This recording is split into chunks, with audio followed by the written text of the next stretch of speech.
Hey, this is Jennifer Sage. I am getting ready to start my presentation here, so if you are just joining us, just hang on just a few minutes. I want to give people a little bit of time to come in and join us and take a seat. Get your questions ready if you have them. I've got quite a few questions already in line that I will be answering. So just hold on tight.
All right, I think I've got that all settled.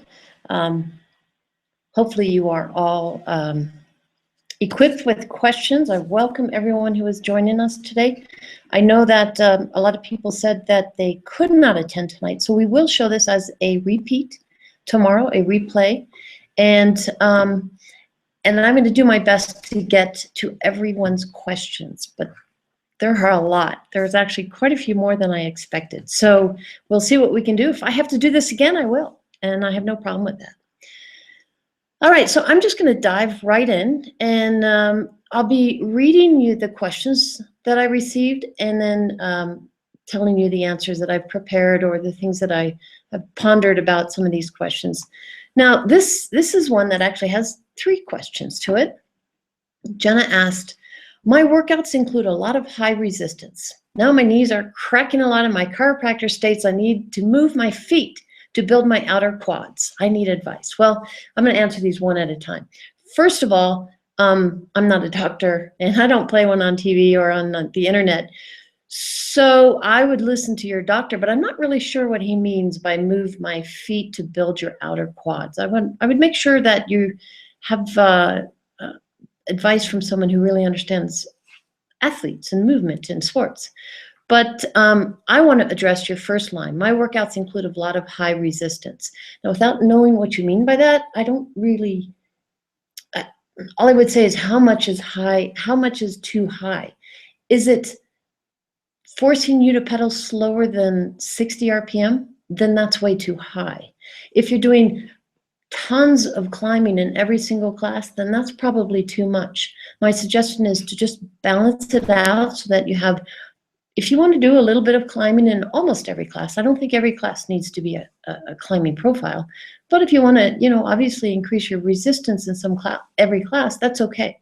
Just make sure you have a balance and that you stick to the guidelines. The cadence guidelines are there for a reason. Approximately 60 to 80. I'm not a black and white kind of a person, so approximately 60 to 80 if you're going to simulate a hill, and then somewhere around 80 on up to about 100 for most flat roads, and then obviously you can go a little higher than that on up to about 110 for drills. So she also asks about updated sprint drills. Well, I have 2 really good answers for you. On the Indoor Cycling Association, we have it's not every week, it's maybe bi-weekly or once or twice a month. We have a series called Obsessed with Cycling Drills. And we get some really amazing drills. We give you the coaching on how to cue it.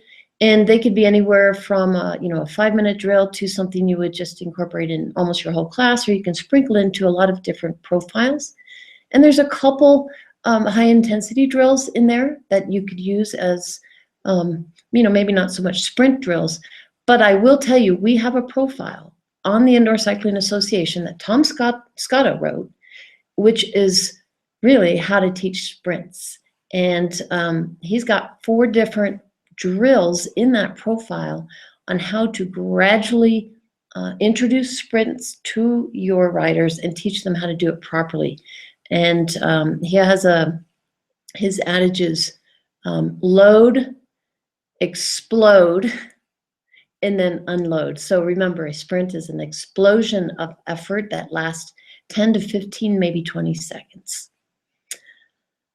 And does anyone have any issues with blowing into the mic when cycling hard? Yes, that's a really great question, because a lot of new instructors are struggling with that. When you first start using a mic, it's really annoying. You're blowing into that mic.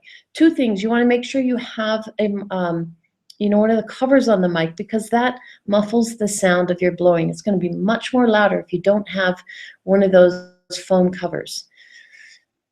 The other thing is that if you're going to be working hard, you can move your mic away from your mouth. I'm constantly moving my mic, but also consider that as the instructor, there's not going to be that many instances where you're going to be working incredibly hard where you cannot talk.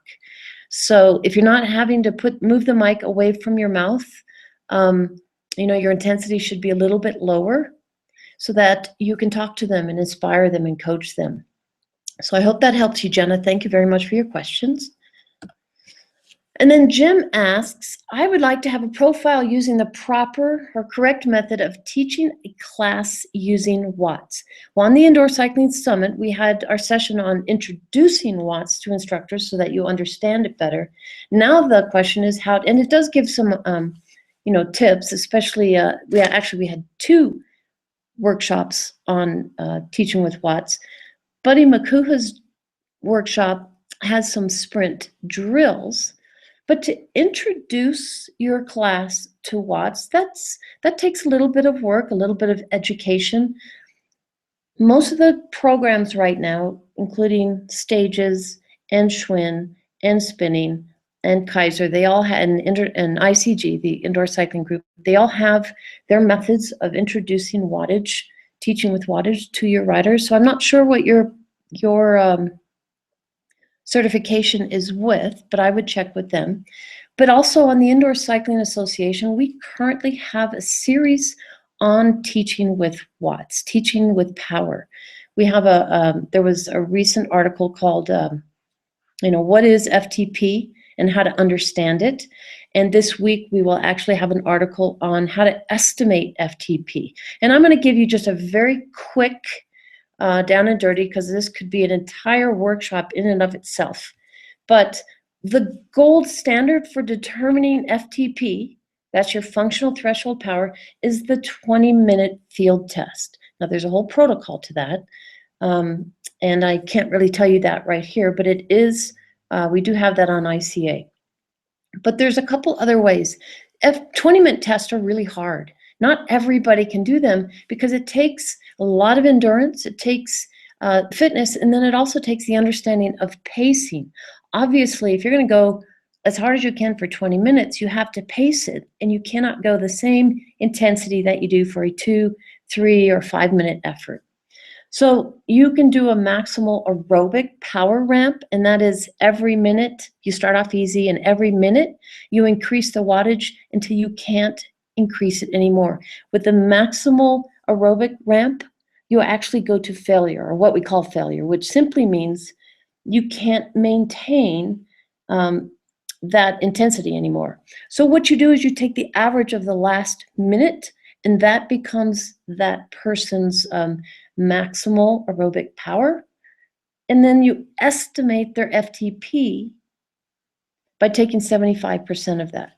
Now, because obviously, for a 20-minute effort or a 1-hour effort, you can't go quite as hard as you did in a ramp test.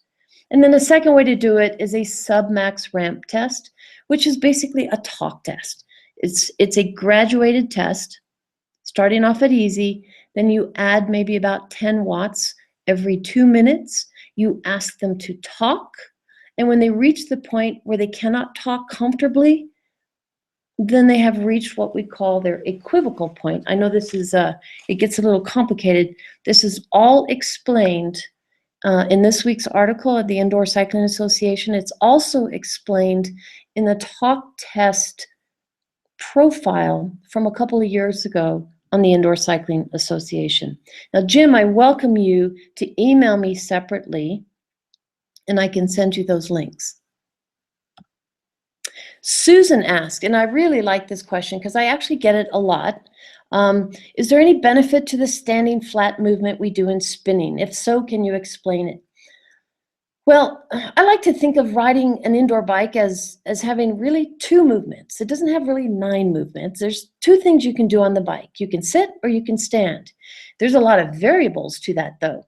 You can change your cadence. You can change your resistance. You can simulate an attack. So the intensity is a variable, and obviously how fast your legs are going, and how much resistance, which could simulate a climb or a big gear, or a headwind.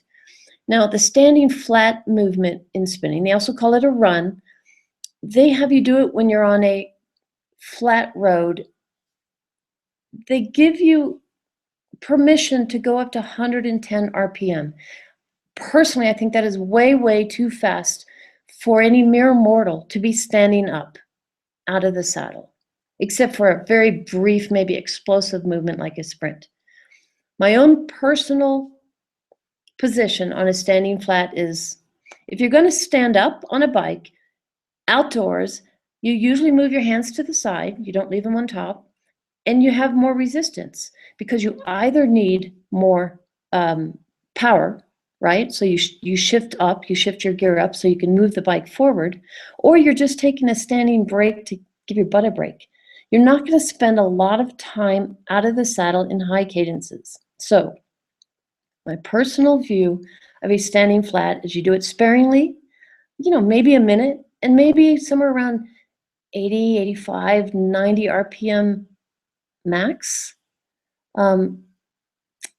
And don't do it for 4 or 5 or 10 minutes. It just doesn't really make sense because it invites bad form, and it invites people to lean on their hands, and it spikes their heart rate. So think of getting out of the saddle. No matter what you're doing, whether you're describing a flat road or a climb, getting out of the saddle is just a way. It doesn't really matter if you're on a flat or a climb. You're going to do it in the same way. I hope that helps, Sue. I have an article on ICA that covers this. It's from quite a few years ago, but I'm going to make a mental note to put it up on the ICA Facebook page. So I hope you are all have liked the ICA Facebook page and checked in occasionally, because I post a lot of things there that will help you out. So I will go back, find that article, and post it on the ICA Facebook page.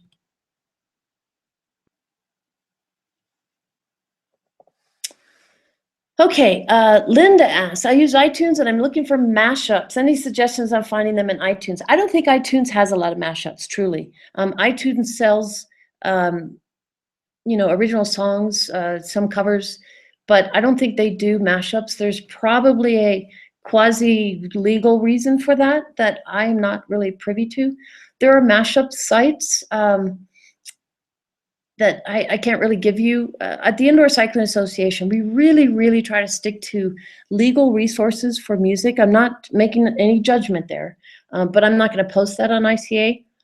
I do know that some of the indoor cycling forums on Facebook have some really great music suggestions, and a lot of them are mashups. So if I were you, I would go ask that question there. You might find some really cool music. Stevie asks, when trying to improve power, what would you do first? Would you raise cadence at the same power level, raise power at the same cadence, I think you mean resistance, or try a small combination of both?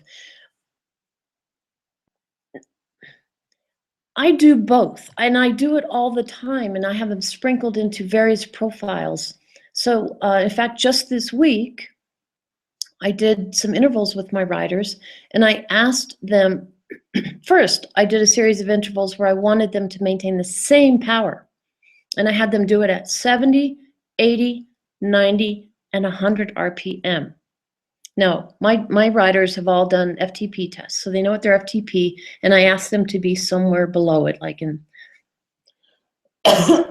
excuse me, like in low zone 4 or high zone 3. And then they were trying to maintain the same power. And then after that, I did a series of intervals where I had them at a constant power, constant resistance, I'm sorry, noted their power, and then increased their cadence to see what happened to their power. Then we did the opposite and had them at a constant cadence, started at the same power level, and then gradually added resistance until they couldn't go, and until they couldn't maintain that cadence. Now that's a way to play with the variables of resistance and cadence and how they impact your power. You can also look at heart rate while you're doing that and see how heart rate is influenced by those. Because remember, heart rate is the cost of the exercise, is the cost of the effort, is the cost of the power output. But then I also get another, what Stevie is trying to ask, when trying to improve power overall, I guess that's what you're saying. Not just in this one class, but maybe how to make that person a stronger rider. Well, you want to do both. You want to improve their power at lower cadences on climbs. You want to improve their power at higher cadences. Obviously, the resistance is going to be less, but on flat roads so that they could sustain for longer periods of time. So I hope that answers your question, Stevie. Okay, Lynn asked, we have Kaiser bikes and the workshops, and have done the workshops on training with power and functional threshold power test, the summit test sessions. Functional threshold power tests were very helpful. I'll be interested in how members take to this and if calculating for zones will be easily understood.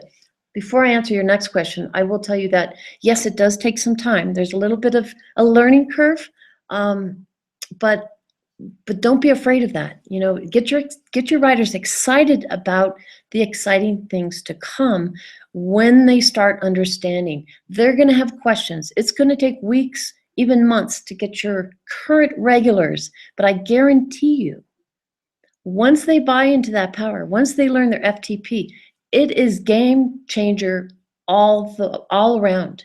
They will be so happy they're never going to want to go back to not having power. So then she asks a question, how accurate are computers? If they ride on another bike in the room or at another facility, will it be consistent? That's a big question because it depends on your bikes. It depends on if you have bikes that are estimated power or if they're measured power. And then it also depends on the maintenance and how often they're calibrated. I'll give you my situation as an example. Where I teach, we used to have Kaiser bikes. Now, this is not a judgment against Kaiser. These were old bikes, and they were bad old bikes. They just needed to be gone. I know there's some really good, upgraded Kaisers now. They were so inaccurate. And I was doing, 2 years ago, I was teaching a periodized program there. We absolutely had to make sure everyone always rode the same bike because we did want to compare from one class to the next. We now have free motion bikes with the Stages power meter.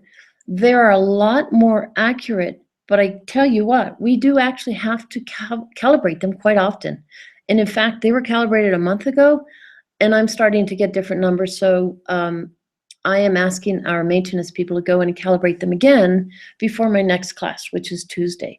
So there's a little bit of everything to answer, everything to that question is what kind of bikes you have and how often they're calibrated and maintained. Lynn, feel free to email me and tell me your bikes, and we can have a discussion about that. And then she says, I do agree with the instruction on not getting caught up with the numbers. Yes, Cameron says that a lot in her session, that we train with power, we love to train with power, but occasionally you kind of want to forget about it, right? You use the power numbers and your cadence and your heart rate, that is all really, really important. But there's going to be times that I tell my riders, put a towel over that computer.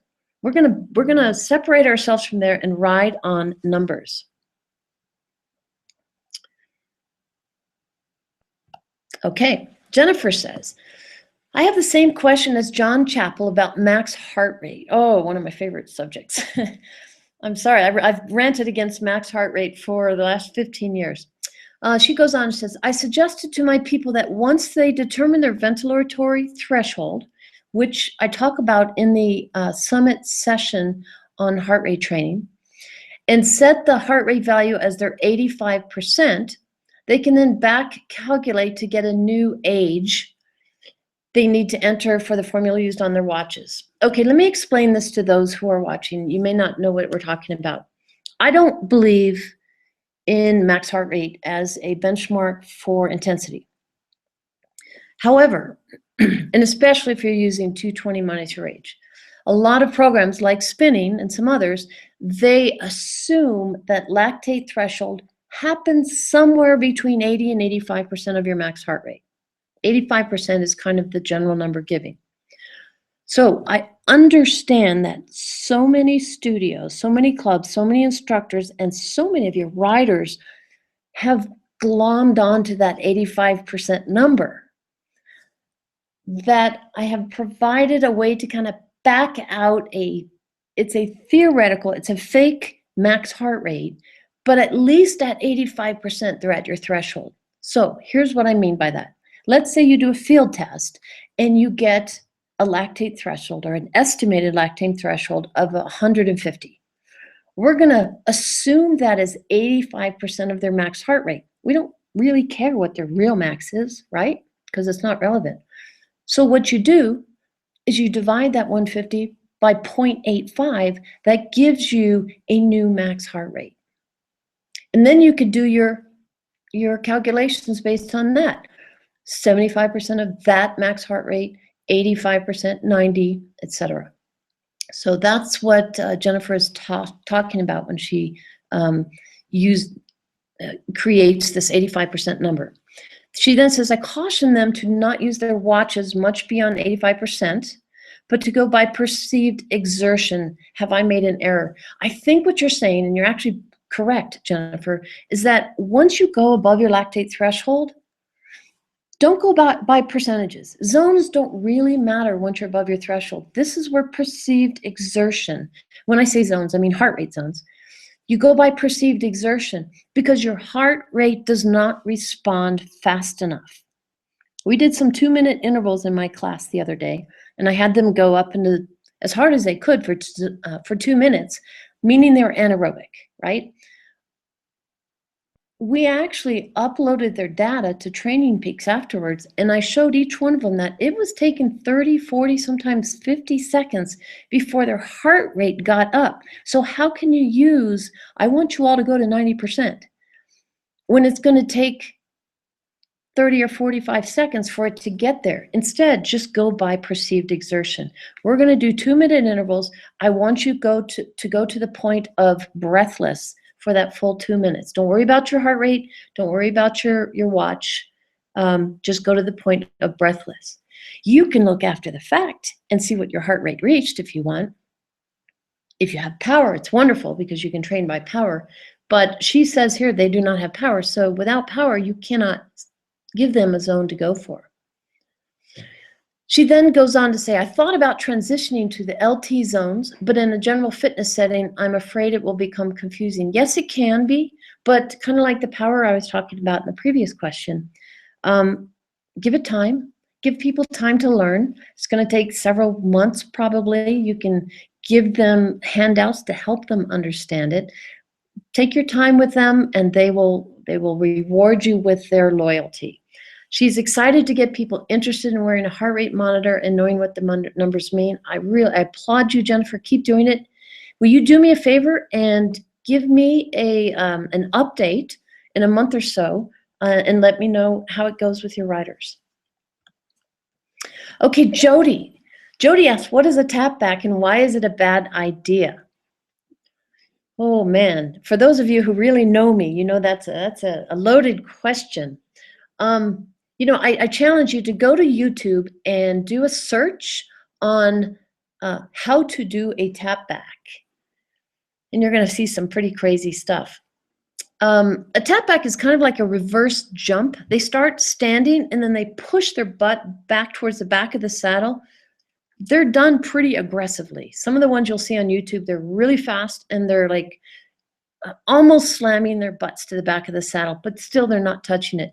It's a bad idea because your back muscles have to decelerate you so you don't slam into that saddle. It's not an effective cycling movement because it interferes with your pedal stroke. It's probably going to jack your heart rate pretty high, but if you really paid attention to your power output, you can't be consistent. So you're not really doing yourself any benefits. But one of the worst things about it is that, similar to a hover, when you push your butt back, when you pedal downward, you apply force to the pedal when your foot is out at the 3 o'clock position. Millions of cyclists and many, many dozens, maybe 50, 60, 70 years of cycling, outdoor cycling science have told us that the most biomechanically correct position to apply force to the pedal is where the knee is directly over the pedal spindle. Spindle is where the pedal attaches to the crank, right? When you're outside of that, if you're too far forward or you're too far back, there's a really high risk for injury and just general discomfort and pain in the knee. If you ride a bike outside and you have a lot of knee pain, you go to the bike shop and often they're going to say, well, that's because your saddle's too far back or your saddle's too far forward. It gives you knee pain. Well, what a tap back does is it puts you into that position that causes knee pain. So why do they do it? Then Jody goes on to ask, is it okay to shift your weight slightly over the rear wheel to simulate a move on a mountain bike? During this move, we do not hover. Weight is still shifting side to side. We only hold it for 30 to 45 seconds. It still sounds kind of like a hover. And when you say simulate a move on a mountain bike, I used to race mountain bikes. And with a mountain bike, you push your butt back when you're going downhill because you want to get your center of gravity back so you don't fly over the handlebars. There's no place for that indoors. Also, when you're doing that on a mountain bike, you're not pedaling. You're moving the bike underneath you. You're going downhill. There's really nothing on a mountain bike where you might move your hips back a little bit on a climb for a short period of time, but not for a long time. This to me sounds just kind of like a hover. So I would not do it. It doesn't make you stronger, doesn't make you faster, doesn't make you fitter, doesn't make you better, but it does have some risks to it. So as with anything, you always want to look at the risk-benefit ratio. There's really no benefits, but there is a fair amount of risk. Hope that helps, Jody. Oh, Marianne. Oh, actually, it's Jim McLean. He asked a question earlier.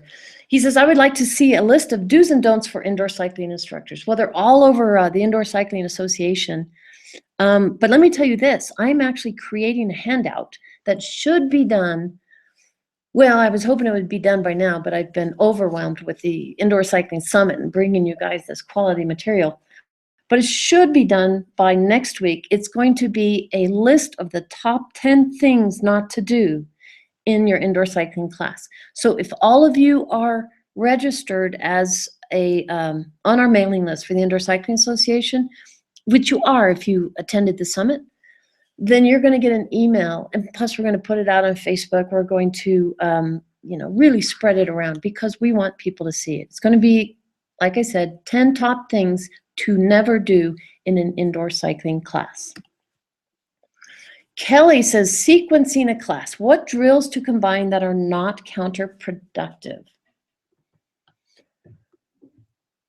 Well, like I said earlier, on the Indoor Cycling Association, it's part of our membership, but they're really awesome drills. We have probably maybe 10 of them by now, 10 drills, and we'll keep adding to them. The OCD, Obsessed with Cycling drills.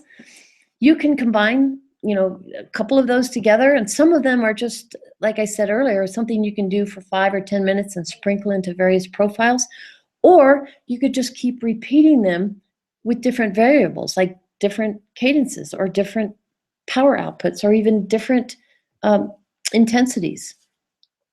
Now, the last part of that question, that are not counterproductive, that's a really, really big question. It's like a full session in itself. Maybe I'll do an indoor cycling summit session next year on on this question by itself.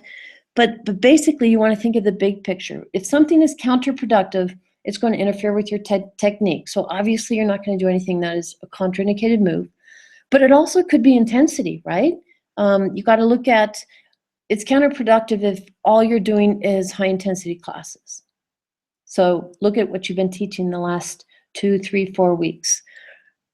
It's counterproductive if you don't give enough recovery. So as long as you're providing enough recovery in between the hard sessions, intervals in a particular profile, then it should be okay. So again, that's a really, really big question that I'm not sure I can answer fully without a little more information. So Kelly, feel free to email me. It's jennifer@icafit.com if anyone else has any additional questions you want expanded on. Yvette says, I've always wanted to become a spin instructor. Oh, Yvette, she's after my own heart. I have my certs and prepared for it. I'm not sure what cert you have. Some are better than others. And then she goes on, now it's actually going through the audition. I know that's scary. I'm scared and feel not capable of teaching a class. This has been the biggest challenge yet so far for me to cross. I'm a dedicated, responsible, hardworking person, and my life is dedicated to health and fitness. Already, I can tell you're going to be a fantastic instructor, Yvette. Can I give you some tips on how to cross this bridge?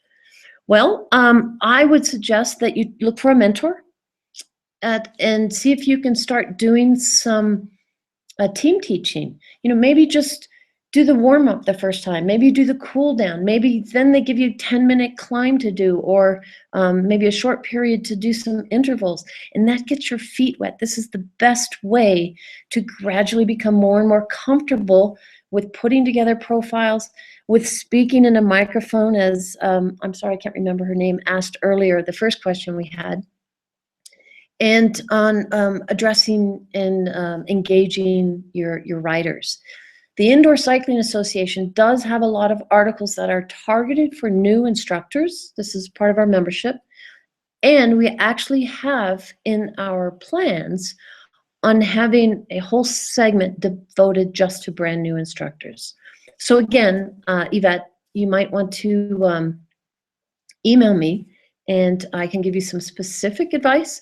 I also want, if you have not seen all the summit sessions, there's actually some summit sessions in there that would be incredible for a brand new instructor. I'm not sure if you had a chance to see them all, but a couple of Haley's on how to really, wow your class, on how to work with small classes, on how to work with new students. Bill Roach did a great session on how to really inspire your newer students. Dixie has a session on how to work with older students. And you know what, you guys, everybody listening here, we are going to get more and more and more riders who are on the north side of 50. It's a demographic that is just going to keep growing. So you have to learn how to deal with their specific needs. So I hope that helps you, Yvette. If you haven't purchased the summit, it's something that I suggest. And or you might want to consider joining the Indoor Cycling Association, because we can really help you there. Gordon says, I've been teaching 2 nights a week as a sub for about 3 months and have about 3 months to go on an agreement. So it sounds like you have a contract. The class likes the lights off. Is this normal practice or at least common? It is not completely dark because there are large windows that let in light from the club, but it's hard to see everyone's form. Oh, that is such a great question. And I've gotten it a lot over the years. Without seeing the room, it's hard to know. It sounds like you have some light, but if you can't see someone's form, if you can't see their face, I think it's too dark. And I know it's a current trend to have the room really dark and maybe some disco lights, but what if there's an issue and you can't address it?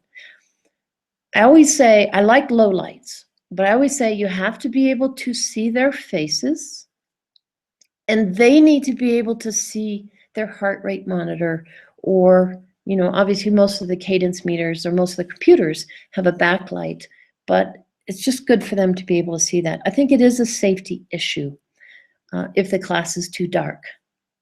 I would be curious to know what everyone else's input would be. Amanda asked for music ideas. I love to research music. I'm interested in learning names of songs, musicians. Thank you in advance. The Indoor Cycling Association has over 500 song suggestions. And we're very different than any other place that gives you song suggestions. Yeah, you can go on the forums and you can get a lot of song suggestions, but often they don't come with beats per minute. They might just say, here's a climb. But what we do that's different is that we actually give you a scenario to use it with. We give you some coaching tips to use with it, maybe some specific cueing.Maybe it goes with the lyrics of the song. Most, but not all, most of the suggestions are in time with the cadence or the beats per minute of the song. So if I were you, I would check out what all the offerings that we have at the Indoor Cycling Association. And then I would join some of the forums online on Facebook. You get a lot of ideas from there as well. Okay, Barbara asked, did I understand correctly that a starting goal for riders with watt training is to strive to use their weight as a starting point for their watts number? So if a rider is 110 pounds, should we strive for 110 wattage as our starting point? You know, when something is a starting point, it is kind of a benchmark. It's kind of like a ballpark figure, right? It's not bad advice. It's actually quite good advice. I have some riders who are 110-ish pounds whose functional threshold power is just slightly above that, 120, 125-ish. So yeah, she could sustain 110 watts for a long time. So that actually works well for her. I wouldn't suggest that their weight is equal to their FTP. But the problem with weight as a starting goal is that weight could be a lot of muscle, right? They could be really muscle bound. And so if someone who has a lot of muscle is going to put out a heck of a lot more power, someone who weighs 150 pounds that has a lot more muscle is going to put out a lot more power than someone who weighs 150 pounds who has a much higher fat percentage.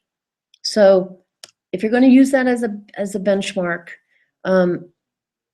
use it with a grain of salt. And I love what Barbara said here. She says, by the way, I'm 70 years old in the youth of my second adulthood. I love this. I'm dedicated to dispelling the stereotypical myths about aging and what 70 looks like. Barbara, I want to be like you when I grow up. Thank you so much for sharing that with us. And you're very welcome. I'm always pleased to hear from people like you. Let's see. Okay, now Terry's question was specific to Nicholas Edwards'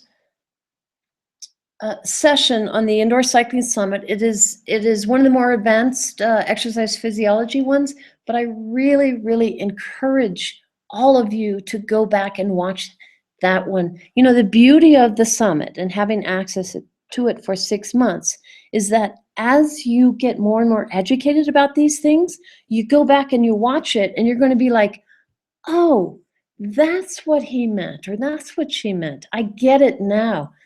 Having 6 months access is unprecedented. No one else gives you that with a conference. You know, you can go to a conference, get some good information, but that's it. Maybe you read your notes, but you really gain so much by being able to go back. So I challenge you, Terry, when you're done with this, go back and watch his presentation again after we've had this discussion, and maybe after you've learned a little bit more from some of the other sessions, like Jennifer Clow's exercise physiology that is specific to indoor cycling instructors. That will help you understand what Nicholas was talking about.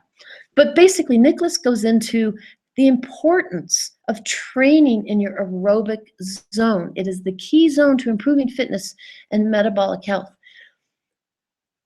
Now, that is absolutely true. Everybody needs to train in their aerobic zone. Our industry, our fitness industry, has a tendency to swing from one extreme, You know, the extreme of the past where everyone was in the quote unquote fat burning zone. And it didn't work for a lot of people. So the pendulum has swung to the complete opposite side of all HIIT training, all high intensity training all the time. That doesn't work for a lot of people. There is a lot of wonderful space between those extremes. Those two extremes are both very important. So the aerobic fat burning zone should not be abandoned. Do not abandon it. You still want to spend some time there. There are so many metabolic adaptations that take place there and not at higher intensities. So Terry goes on to ask, I know that you encourage training in all zones, so is this just another example of why training in all zones is important? That's a beautiful way to end your question, because you answered your own question. That is so true. You need to train in all the zones. Now, depending on your particular goal, you know, if you're someone who's maybe training for your first triathlon or your first half century or half marathon, or maybe just to, you know, get more fit in life, all of those goals are different than someone who's training for a, you know, a higher, a more competitive, you know, maybe an Ironman or a sprint triathlon, and they really want to do well. All those goals will have different ways of training, and they're going to have different percentages of time spent in each one of those zones. So not only is there a science to training, but there's also an art to balancing it all. So just keep on learning, Terry, and you'll discover how much time you need to spend in each one of those zones. And if you'll do me a favor, give me an email and let me know. You know, if you've watched Jennifer Clow's sessions and then watch Nicholas's again, and let me know if that clarifies that for you. Oh, and you know what? This is such a hard question for all of us to hear. And I have a feeling that you guys, some of you are going to roll your eyes, go, oh my God, this is me. I've had to deal with this. I've had to deal with this in the past. And I really don't have the perfect answer for you. How does one deal with management who clearly lacks knowledge, interest, or support regarding the cycling program without being the proverbial squeaky wheel? My suggestion is to keep on being that squeaky wheel. The dynamics of the situation is visible to members igniting complaints. Oh, I feel so bad for members when they see that. So apparently this club bought some new bikes. They're a lower model than they currently had, but that only made things worse. So they spent money uselessly. So even her manager threatened to close the program. You know what? She asked, should I just be quiet and accept the situation, knowing that it's basically out of your control? Oh, deflated instructor. I would almost suggest, have you thought about finding a new situation, a new place to teach? I know that's not always an option, but if it is an option, I would start researching elsewhere, because sometimes you can't fix management. You know, they're there and they don't listen to us. If you have management that does understand, go give them a hug. Those of you who are watching this, go give them a big hug, buy him a Starbucks card, and say, you know what? After hearing what some instructors are going through, I just want you to know how much I appreciate you. So this is something I'm going to have to, I would love to have a one-on-one conversation with you and see if we can come up with an approach for you. So deflated instructor, send me an email and we'll talk. And actually, I'm really curious. Those of you watching, if you have ever encountered this and you found a way to overcome this, will you email it to me? And you know what I'll do? I'm going to turn that into an ICA post. I'll make it a free post for everyone to see. And this will be something we're going to have a discussion with so everyone can benefit by it. Thanks so much for that great question. Oh, and as you can see, that was the last of those questions. And I know there are more. I am going to have to switch my screen here. Hold on. So I can go and see the updated questions on that page, those Facebook questions. My computer says it is. There we go. All right, give me a moment. You guys have to look at that photo of me. That's really, really old. I now have really short hair. But that's like my Google avatar from, I don't know, as long as I've been on Google, which is forever. And I never thought to go change it until till we started putting this up, and I said to my assistant, John, do people have to look at me there? Okay, so let me check questions. I know I saw a few new ones right before we started this hangout here. By the way, before I go answer some more of those questions, I want to thank you again for sticking this out. And I just really want to encourage you to consider, if you have not purchased the Indoor Cycling Summit, it is the lowest cost per credit that you're going to find anywhere, not to mention the fact that there is so much value in it. If you only had a chance to watch a couple of the sessions when we had our free, the free streaming weekend last week, not Easter weekend, but the weekend before,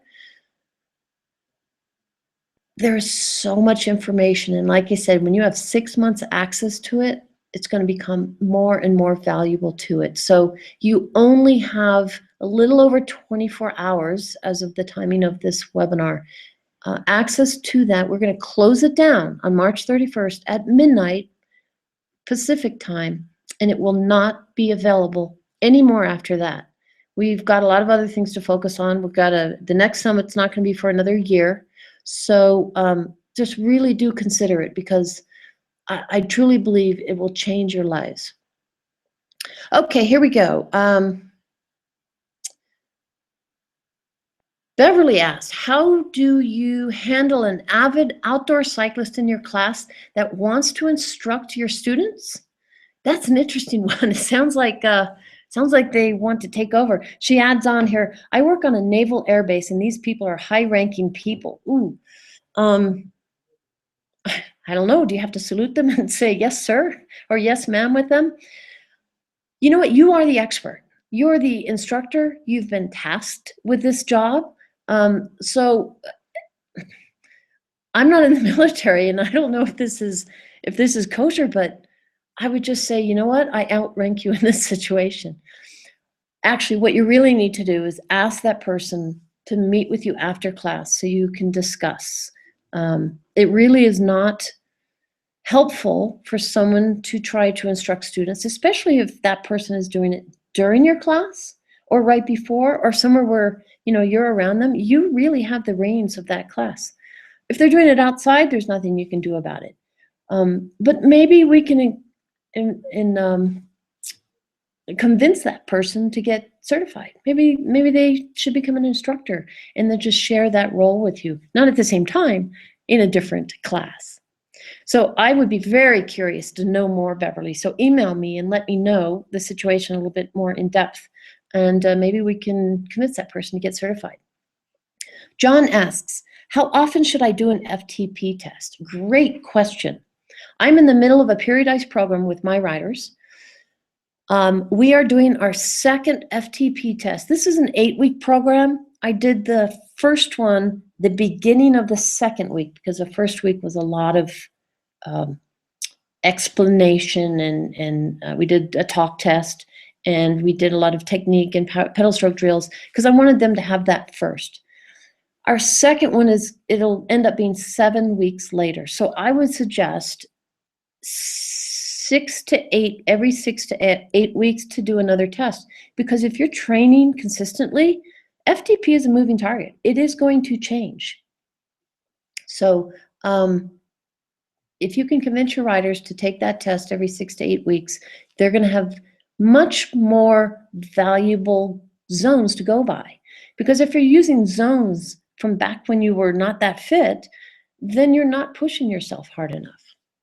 So Jennifer asks, can you explain seat adjustments that can be made for ease of discomfort in the knee? I've had people complain of discomforts in all parts of the knee, front, back, the inside, and outer knee.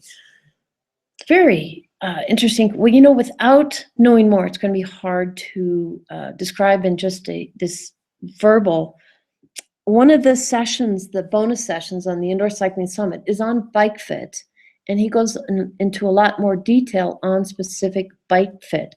There is kind of this old adage we have for outdoor cyclists, and that is, and it doesn't always apply, but sometimes it does. If you have pain in the back of the knee, it could mean your seat is too far back. If you have pain in the front of the knee, it could mean your seat is too far forward. And if your seat is too far forward, or if you have pain in the front of the knee, if your seat is too low, that also pushes that knee too far forward. I'm not sure if you're using a goniometer and a plumb line to measure their seat position, but a plumb line, a plumb bob, some people call it, if you want, just take a nut, a metal nut, a washer, or even tape a penny to a piece of string. It doesn't have to be a fancy or expensive one. You drop it down from the base of the patella when they're seated and their feet are parallel to the ground.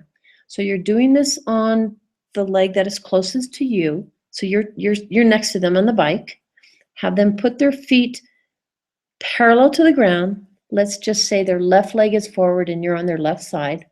You get down on your knees and you drop that plumb line from the base of the patella, and it should intersect the pedal axis, which is right around the instep of the foot. If they're too far forward, it probably hurts the front of the knee. If they're too far back, they're going to have some strain in the back of the knee or just kind of general pain. I hope that helps, Jennifer. Email me and let me know.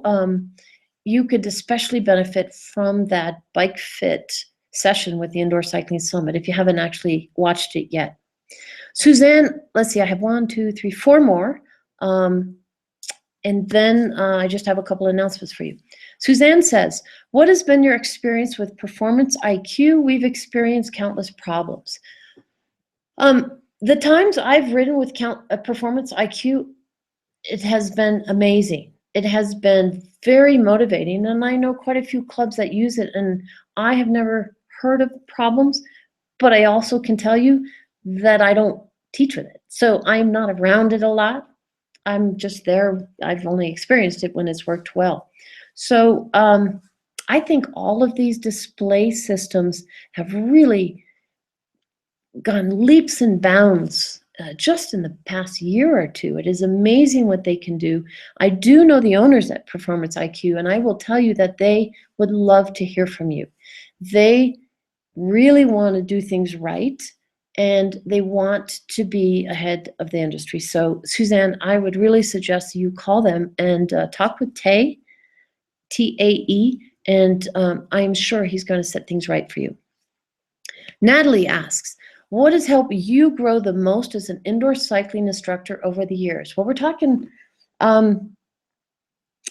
this is my 20-year anniversary. In fact, it's right, I think it was like January, February of 1996 when I first got certified. And I think, as most of you know, I was a master instructor for the spinning program for 12 years, and then started another online program with a partner that I got out of quickly, and then I started the Indoor Cycling Association 5 years ago. So I've seen this massive growth and some ups and downs with the industry, and also with my own personal teaching.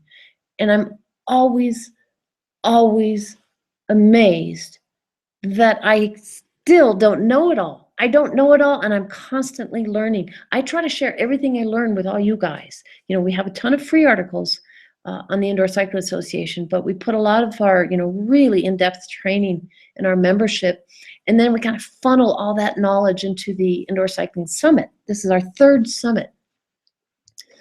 But when I go back and watch those summit sessions, I put the thing together. I own it, right? I founded it.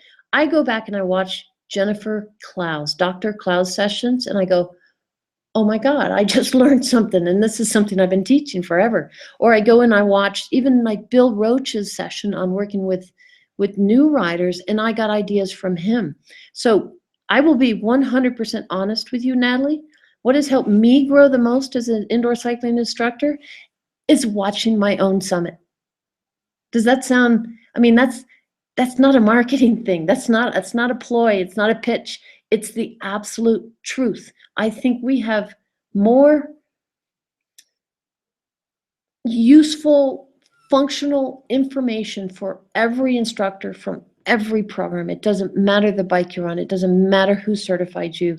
This information is not program specific. It's just cycling specific and inspiration specific and science specific. So I hope that answered your questions. My mission is to never stop learning, constantly be on that growth curve. Let's see. Dana asked, or Diana, I hope I pronounced that right. What are your thoughts on being an online cycling instructor? I see commercials for Peloton all the time, and I'm curious. I read that online training classes will trend in 2016. It's an interesting trend. I will tell you, I've done it. And my sessions are available at Cycling Fusion. You can go into their, I forget the link. I'm going to create a whole follow-up to this, and I'll put some links in it. We'll put it on our Facebook page as well as our ICA page website with some links. But there's a link to the sessions at the Cycling Fusion. I've done a lot of them. Tom Scotto has done a lot of them. You can watch the classes. They're incredibly inexpensive to watch. You can learn a lot from them. It's like going to a master class. But the trend with like Peloton, and I do know that some of their classes are quite good, you know, and they're taught by, there's even some taught by pro riders. But some are questionable. The whole trend in the industry, as you know, there's kind of a schism in their industry. There's the side that really does stick to the science, and then there's the side that kind of eschews the science. Some people will say that our side is boring and their side is the exciting part. I dispute that. I think that you can have cycling science. You can stick to the basics. You can do everything proper, but still have fun, exciting, inspiration, the best music. You can have all of that stuff that they claim they have while still doing it properly. Now, that applies whether it is a live class or an online class. So I think it's going to be interesting to watch this trend. I always have my eye on what's happening in the industry. So if I learn anything more, I'll let you know. And then Steve, Steve says, thanks for the reminder tweet. All right, well, I'm going to refresh this page to see if anyone else has asked any more recent questions. I'll tell you, I was a little surprised that my this particular page doesn't give me real-time questions. I have to, oh yeah, Beverly asked a question, but it's related to a previous one. I have to refresh it each time. Well, it doesn't look like there's anything new. It's been just an hour. Perfect. I welcome all of you to continue to ask questions. If you're a member of the Indoor Cycling Association, we have a program called Ask the Expert. You can ask anything you want about indoor cycling, either on our website or in our private Facebook page for yearly members, and we're going to answer them for you. And then I just want to urge you to consider, if you did not purchase the Indoor Cycling Summit, think about it again. If you need one day to think about it, it's going to end tomorrow. So think about it overnight, or just push that button that says, yes, tell me more, directly below this video, and it will take you to the page. You have 30-day money-back guarantee. You will not be disappointed. But if you go in there and you decide it wasn't right for you, we will honor that. So you get 1.9 ACECs, which is almost everything you need. And again, it is the lowest price, the lowest cost per credit that I have seen anywhere.